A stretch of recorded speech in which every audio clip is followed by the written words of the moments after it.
specialist near the outside in lane 7 was away quickly. She's coached by her mother, herself a former international sprinter. But Anchuk was looking threatening, streaking clear of Odamusu from Nigeria, outside her in the green vest.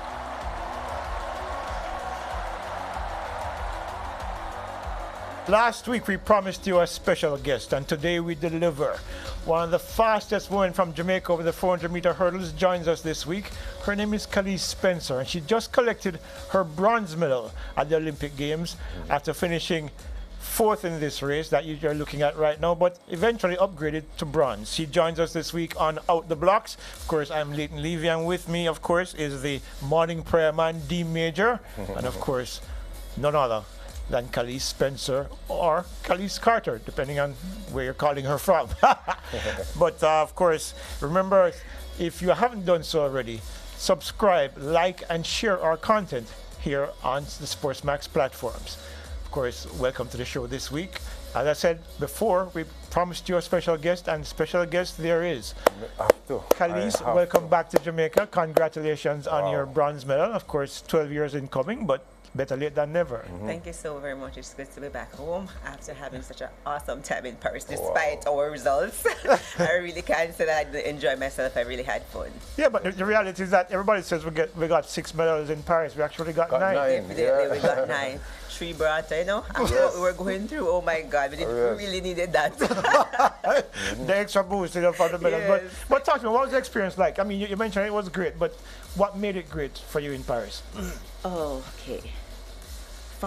Can I start from where the preparation that I had to get in there? It was a long one, I must say. From talking to the JOAs to the IOC. I heard about this approximately maybe about 4 years ago.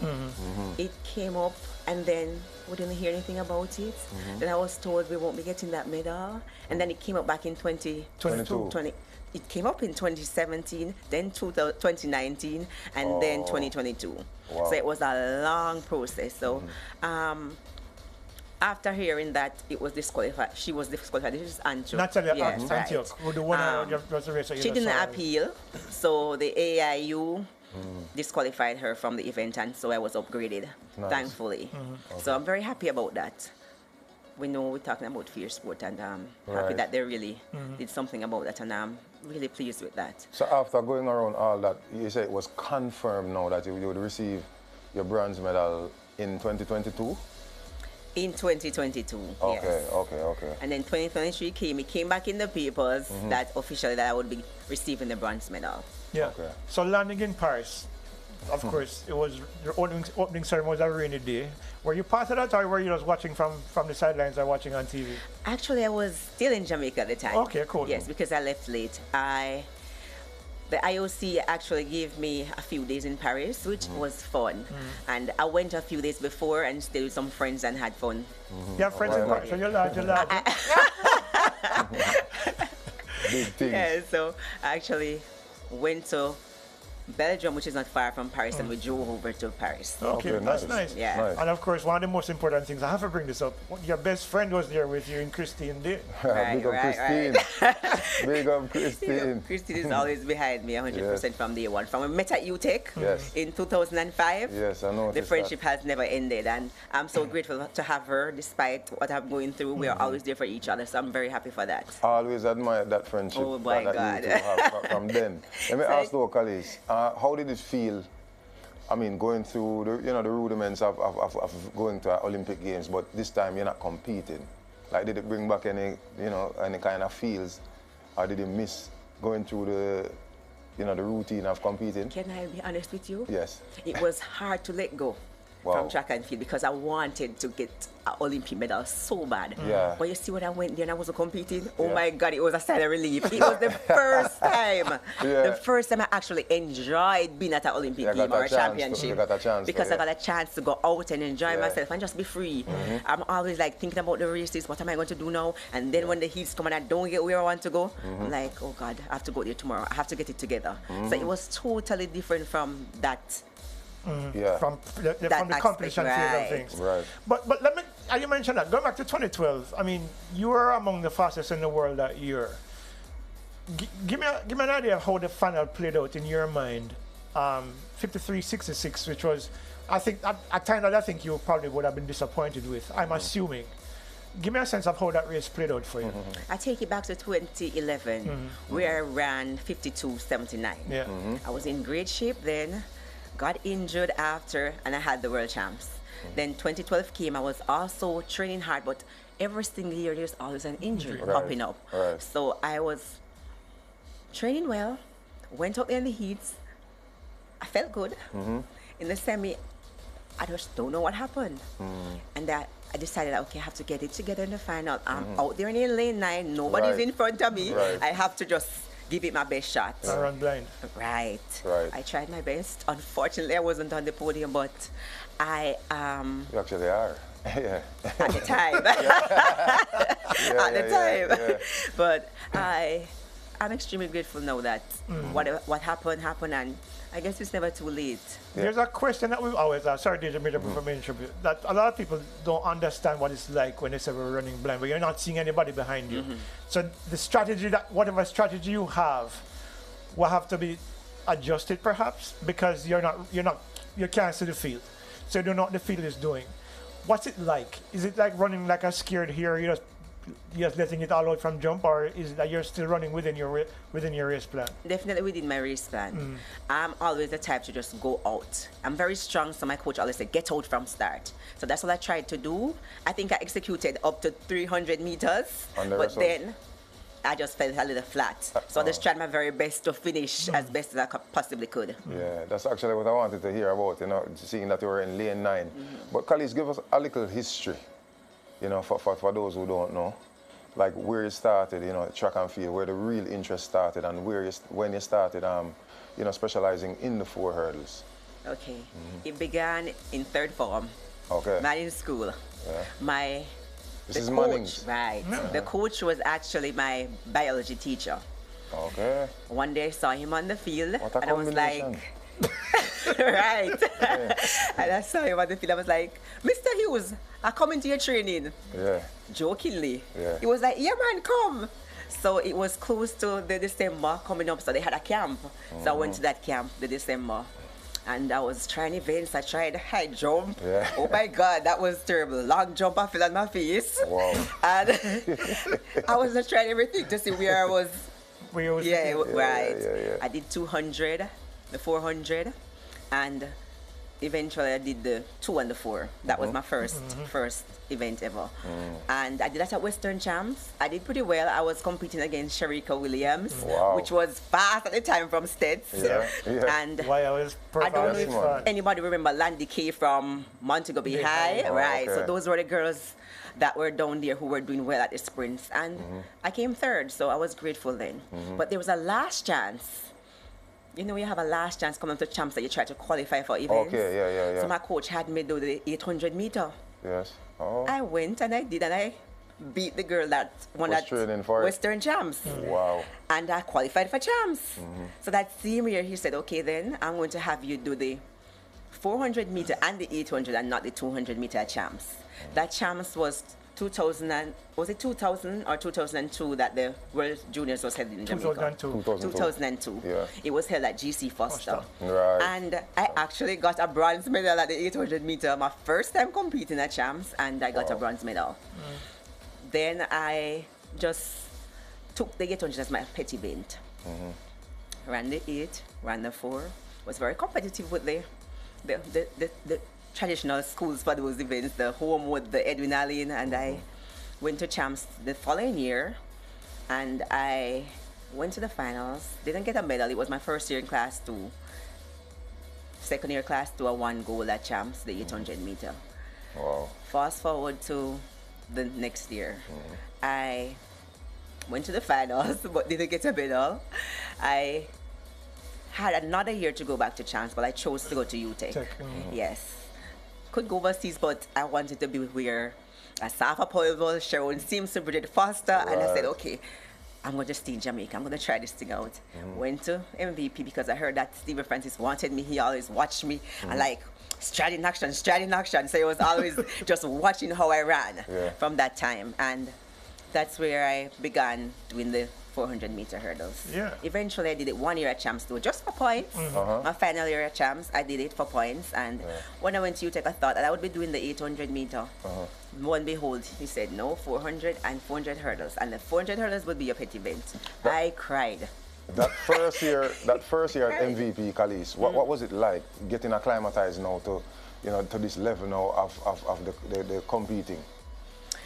Because I was what I would call it the pet when I went up there. Because as I said, Stephen Francis wanted to have me at his camp. So I was like looking up to all these athletes there, the Sharon Simpson, the Bridget Foster. Oh my God, Bridget Foster took me in like a child. So she was like, she took care of me. Big up Bridget. Big up to Bridget, right? Yes. She really took care of me, and it was hard work. But I loved it. I was very strong. Wow. So I would train hard. Wow. Sharika was there, and sometimes I would be in front of him. I was very competitive. Wow. So Steven was like, okay, I like her. She's her work ethic. So I was working very hard, and I think that first year I did extremely well because I went from running 56 in the 400 meter to running 51.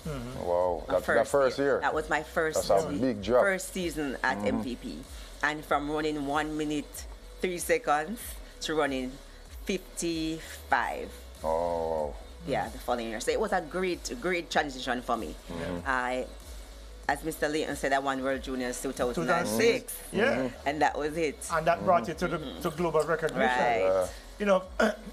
When that was that perhaps when you were convinced that this is going to be your event for life? I mean, for the rest of your career? Can I tell you that I went to Carifta trials the said season, and Sanita Sutherland was there, right? And I was having a great progression running the 400s. I left from, as I said, 56, and then I went to a track meet. I ran 53, and I was like, wow, 53? That's awesome. And then I went to a meet, the Carifta trials, and in the finals I ran 51. I didn't win, but nobody could tell me say me win. I jump up. That was something mad. And then I had the 400 meter hurdles, and I think it was Pinnock at the time, who was the Jamaican athlete doing well at that event. And I went and I won at the trials. From Edwina Lynn. Right. Yes. Shareen Pinnock. Right. And I won at the trials. I was like, really? This thing really works. Stephen Francis is really a genius. No matter how he told me exactly what I would be running that season.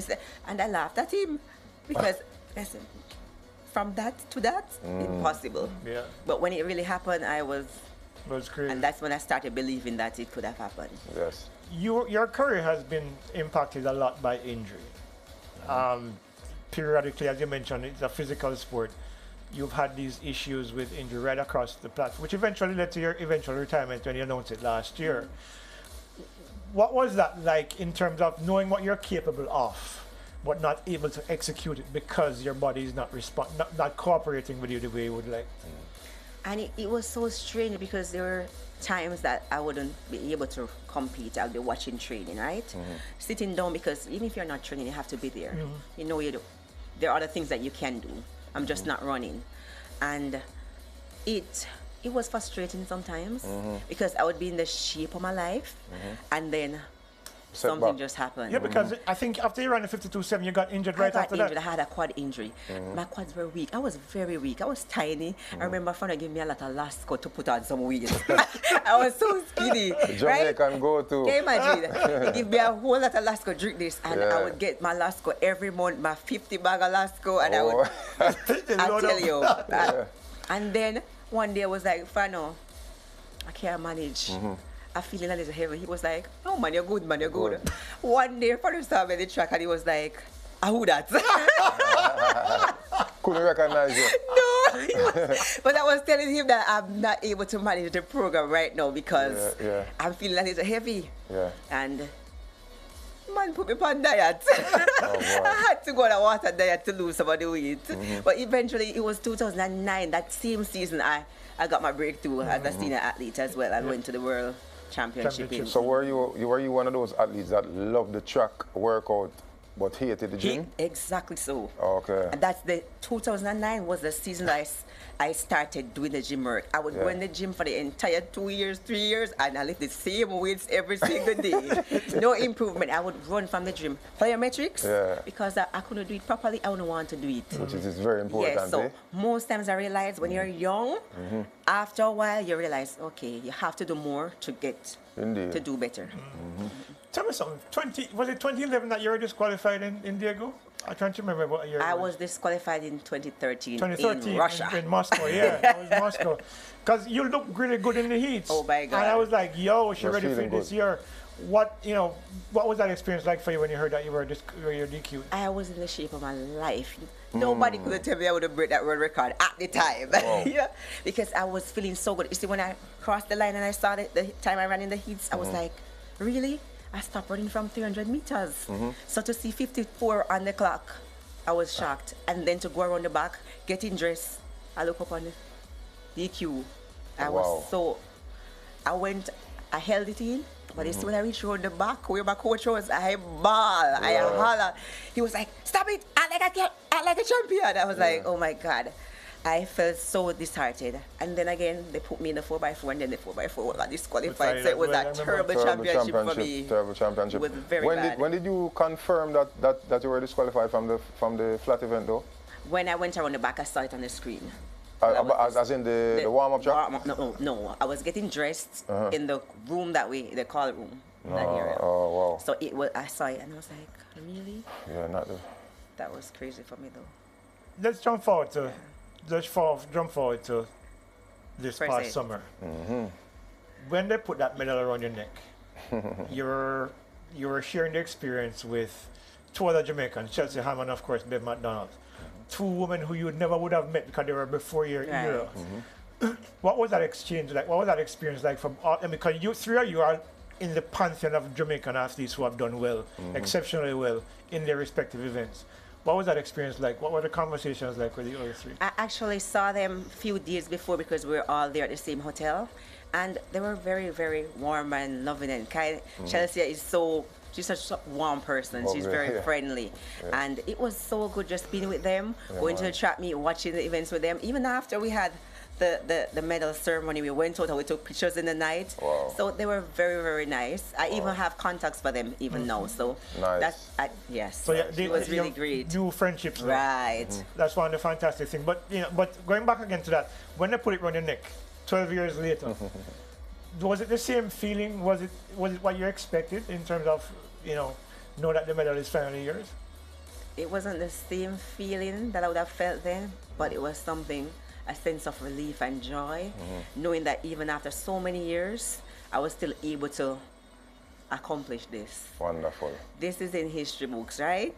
And I'm just so super grateful for that. And I was out there, I walked out, and the crowd was just extremely warm, and I couldn't believe that there were so many people there. Wonderful. Yeah, it was really great. And then I went out there, I stood up, because my other competitors were also there to collect their medals. So that was something extremely special, because that's what I wanted from day one, for all of us to be on the podium together. Exactly. So when they put it around my neck, when I stood up, I realized that my eyes started to run water. I was like, oh gosh, I'm going to think I'm crying. But that was the makeup. But when they put it around, it was just warm. And it was a moment that, oh my God, I was a little overwhelmed, but it just really felt good to know finally be able to have this. And then my son was there to experience it, even though he was crying a lot because he wanted mommy. But it was something that I don't think I'll ever forget.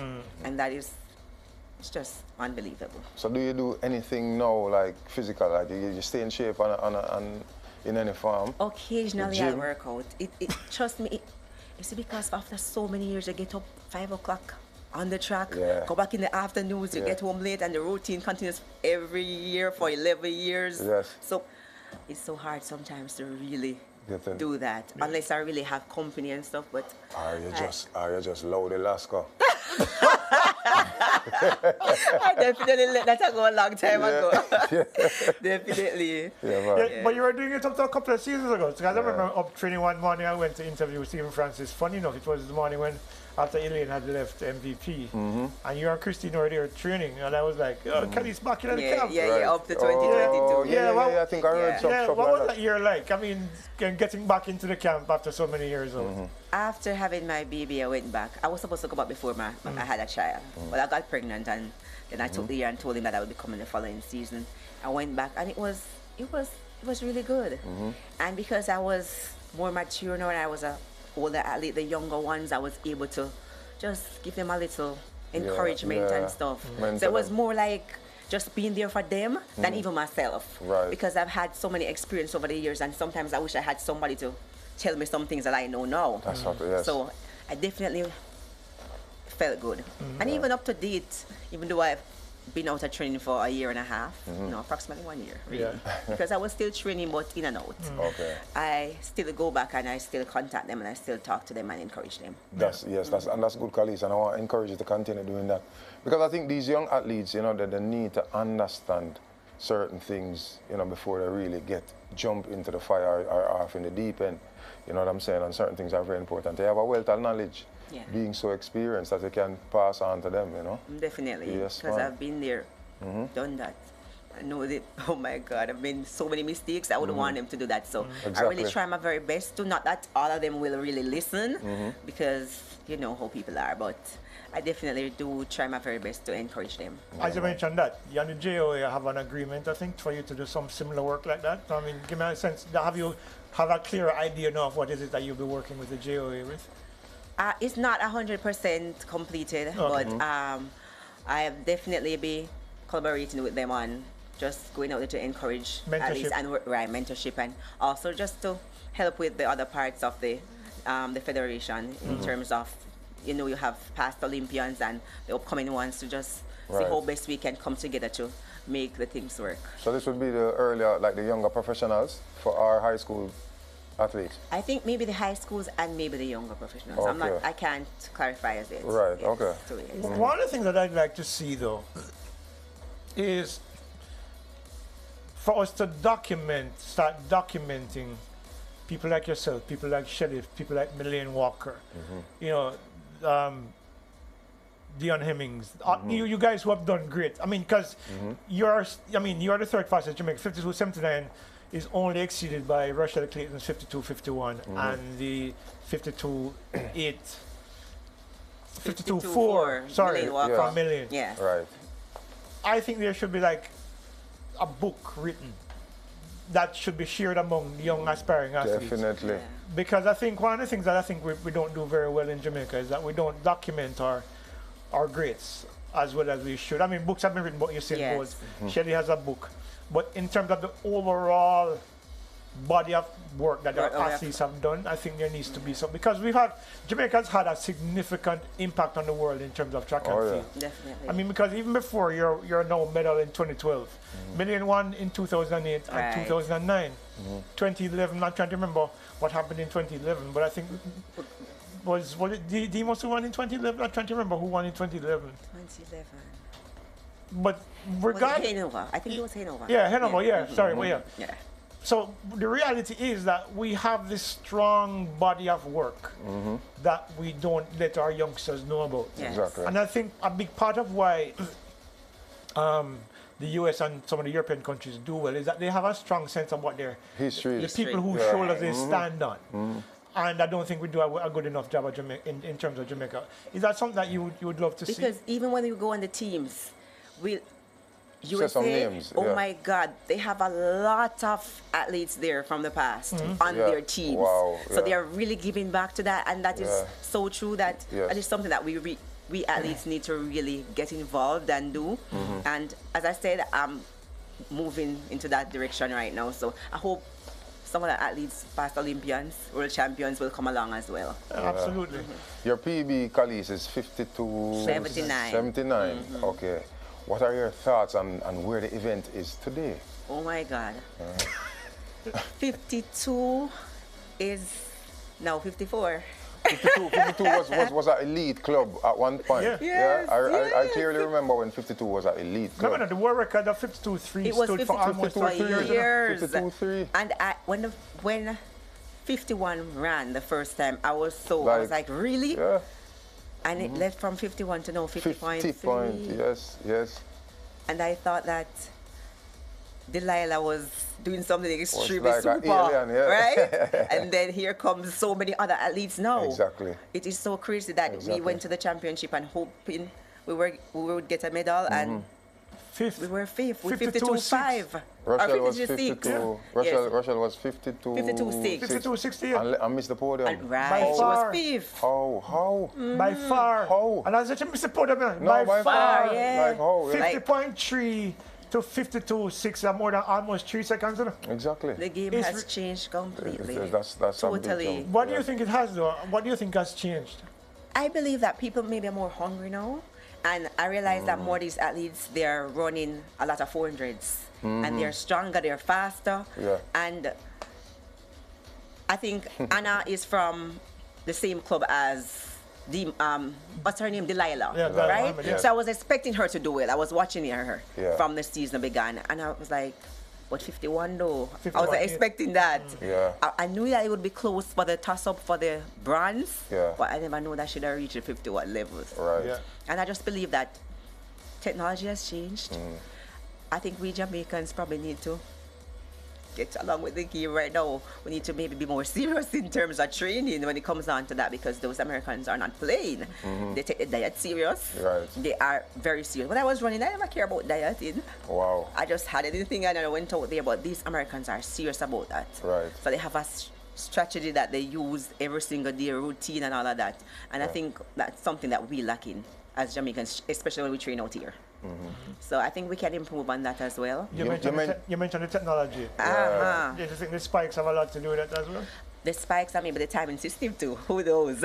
Everything has changed, you know? So I don't know, maybe if I was in this era now, maybe I would be running 51s too. Maybe, yeah. No doubt. You also mentioned, though, Kaliese, that running more 400s. In your time, you would run 400s earlier in the season. And then you but like how many 400s would you do, would you compete in about? Maybe about 2 or 3, and then maybe at the end of the season I would do 1. So nowadays, I think they're doing more 400 races. I think the ladies that are doing best at the event, Right. they're good in 400s, and their technique is great in terms of how they go over the hurdle and all of that. They're doing well regarding that. So I just believe that we just need to get a little faster to some more athletes. Yeah, we need because some more speed. Yeah. If your 400 lacking in time that. improves, it Right. automatically your hurdles time should Yes. improve. I remember We see even Sydney running Right. 200. Yeah, she Right. ran 22.07. That's crazy. Like she Crazy. could have, I think she could have competed in the flat 200. 1, 2, If she 3, had run that 4. time, she would have been second. Thank you very Right. much. Thank you very much. She's just in a class by herself No, right she's now. not. She is so graced. Without a doubt. Listen, Without a doubt. to me, she's not human. She's Oh an my alien God. in human form. She is Fully. in a class of her 22.07, 48.7, and of course 50.37. And she's run 12.65 over the 100 Right. meters hurdles as Really well. split the 47, it's 47. 47.7, Seven yeah. or so. That's crazy. Yeah. Crazy. Fastest in 47, history. 71 or so. Yeah. Yes. Yeah. I remember when we were marveling over Femke run 47.93. Right. Yes, And yes. she run 2:10 faster. Right. Kaliese, you got a chance to meet any of these girls I now? did not. It was Sydney so or- unfortunate that I Oh. didn't get to meet them. Oh, okay. Did not get to meet them at all. Cool. But that's interesting though. I mean, when you look at your career, you know, truncated by injury. And you mentioned, of course, so it struck me a while ago when you said that if you were still running today, you probably would have run 51. Where do you think Jamaica can be in? We have another Olympic cycle coming up. Russia is 30. Yeah. Do you see any youngsters on the horizon that possibly could be coming through? I mean, Cheyenne, someone is still very young. Still young. She ran 53.1. 1, yes. And do you see her broaching those barriers in the next few years? What do you think? I see her doing that. I think she was a bit laid back before in her career, but now I'm seeing how she competes. She used to like jog out, but now she's actually running the first part of the race, and you can see the result from that. She's running 53-1, and I think that the confidence that she has built from this Olympic Games will definitely help her going forward. She was overseas, she came back home, and she ran a PB. So I think once Mr. Wilson works with her, there's still hope, and she's not bad in the 400 as well. No, she's and I think she can improve her time in the flat 4 as well. So I believe that she and maybe who else, some others coming up, maybe some rising star from champs or so. But I think they can seriously challenge the 51 barrier. You've won medals running the 4x4 relay.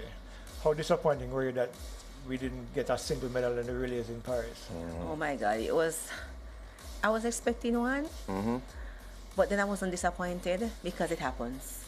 We are human, and I know at times the public can be really down on us, but they are humans and things do happen. Very disappointed, but heartbreaking the way it happened too. Right. Heartbreaking. Yeah. It happened in the World Indoors as well. Cherokee lost the button. This time it was Andrew. Yes. Kaliese, you said the public. Do you think the Jamaican public see our face? You think the Jamaican public nowadays are even more harsh than when you were competing? Can I be honest with you? I think they get used to a particular thing, and because of that, when it don't happen, oh my God, it's like you Totally never agree. do nothing. Yeah. They're spoiled. Yeah. They're very spoiled. And what I think we need to understand that the athletes might be battling a whole, it can be a whole lot of things that we don't see, you know, we don't see it. We just see them come out on the track and we expect whatever. And if we don't get that, you know, most people slander them and stuff, you know. I'm definitely not in support of that. Yeah. You know what I'm saying? So we have to just be understanding, you know, and try to find out the root of what is going on with the athlete if they're not performing how we expect. Right, because there's so much going on behind the scenes that they don't see you. We come out there, we compete, but we don't know when we have mental breakdowns. Things like coaches they have not being there with you and stuff. No attention and all of that. People struggle with so many different things. Injuries. So. Because as I told somebody recently, when you're a professional athlete, you never really completely 100% healthy. You know? There's always a niggle somewhere that you're competing with. I don't think people appreciate that enough. Because you're training, you're pushing your body to the limit every single day in training. You mentioned, of course, some of that in the MVP. Yes. Right. You know, so the reality is that it can happen that you pick up a niggle just before competition. Yeah, it will happen because you're pushing your body to something that that is naturally done. So you fight your body fighting for this thing. Okay, you're working so hard. It's not like you're on drugs. You know, you're working so hard, and it's just hard. Yes. And sometimes the body is just tired. And just I've had enough. Wow, Kaliese, all that time, unfortunately, but it was a pleasure having you on. Indeed. Congratulations on your bronze again. Every time. Where will you hang that? Beside the 2006 medal, or will you? I don't know when put it up a little bit first, and then get somewhere to really put it up. Yes. Beside. And I really like to big up the GOAs for really assisting with the process. It was a long one, and they really, really helped out. In particular, Sir Ryan Foster and Miss. I'm missing the name again. Is that Barnes? Novlet, Miss Novlet. Okay. Yes, she was there. Yes. Of course, that's it for this week, folks. Of course, if you remember to subscribe, like, and share our content. Share, and subscribe. Share, and subscribe. And of course, next week we'll have another special guest for you. One of them could be very special, but let's leave it at that for the time being. But until then, this is Leighton Levy on behalf of D Major and, of course, Kaliese Spencer saying bye-bye until next week on Out the Blocks. I'm out. Bye-bye.